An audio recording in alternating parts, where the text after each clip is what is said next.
இந்திய அரசாங்கத்திற்கு கடந்த 10 ஆண்டுகளில் வாகன பாதுகாப்பு குறித்த தரங்களை மேம்படுத்துவதில் மேற்கொண்ட முயற்சிகளுக்காக இந்த துறையின் மிக உயரிய விருதான 2025ஆம் ஆண்டுக்கான பிரின்ஸ் மைக்கேல் தசாப்த சாலை பாதுகாப்பு விருது வழங்கப்பட்டுள்ளது. ஆண்டுக்கு 2 முறை வெளிவரும் இந்தி பத்திரிகையான சக்சத் பாரத்தை வெளியிட்டது மத்திய பாதுகாப்புத்துறை அமைச்சகம். இந்திய பங்கு பரிவர்த்தனை வாரியத்தின் புதிய தலைவராக துகில் காந்த பாண்டே நியமிக்கப்பட்டுள்ளார். இன்று தேசிய அறிவியல் தினம் கொண்டாடப்படுகின்றது. Sir C. வி.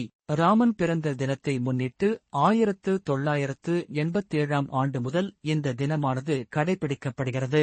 இந்தியாவின் முதல் திறந்தவெளி சுவர் அருங்காட்சியகம் புது தில்லியில் உள்ள மவுசாம் பவனில் திறந்து வைக்கப்பட்டது. 5வது தமிழ்நாடு மாநில காவல் ஆணையம் சிடி. செல்வம் தலைமை ஆனது மத்திய அரசு மற்றும் பிற மாநிலங்களில் உள்ள காவலர்களுக்கு இணையான ஊதிய உயர்வை வழங்குவதற்கு பரிந்துரைத்துள்ளது. மேலும் காவலர்களுக்கான குறைந்தபட்ச கல்வி தகுதியை 10ஆம் வகுப்பு தேர்ச்சி என்பதிலிருந்து 12ஆம் வகுப்பு தேர்ச்சியாக பரிந்துரைத்துள்ளது. உள்ளாட்சி அமைப்புகளில் மாற்றுத்திறனாளிகளுக்கு நியமன அடிப்படையில் பிரதிநிதித்துவம் வழங்கப்படும் என்று தமிழக முதல்வர் அறிவித்துள்ளார். சாலையை சுற்றித் திரியும் திறனாய்களை கண்காணிக்க மைக்ரோசிப் பொருத்தும் பணியை பெருநகர சென்னை மாநகராட்சி தொடங்கியுள்ளது. ஆதரவற்ற நோயாளிகள் நலனுக்கான செயல் திட்டக் கொள்கையை மக்கள் நல்வாழ்வு வெளியிட்டுள்ளது. புதிதாக அறிமுகப்படுத்தப்பட்டுள்ள தங்க அட்டை குடியுரிமை திட்டத்தின் கீழ் அமெரிக்க உயர் பல்கலைக்கழகங்களில் இருந்து இந்திய பட்டதாரிகளை அமெரிக்க நிறுவனங்கள் பணிக்கு அமர்த்திக் கொள்ள முடியும் என்று அமெரிக்க அதிபர் தெரிவித்துள்ளார். மத்திய பிரதேசத்தின் பீதம்பூரில் போபால் ஆலை நச்சுக் கழிவுகளை சோதனை முறையில் எரிக்கும் பணி பலத்த பாதுகாப்புடன் தொடங்கியது.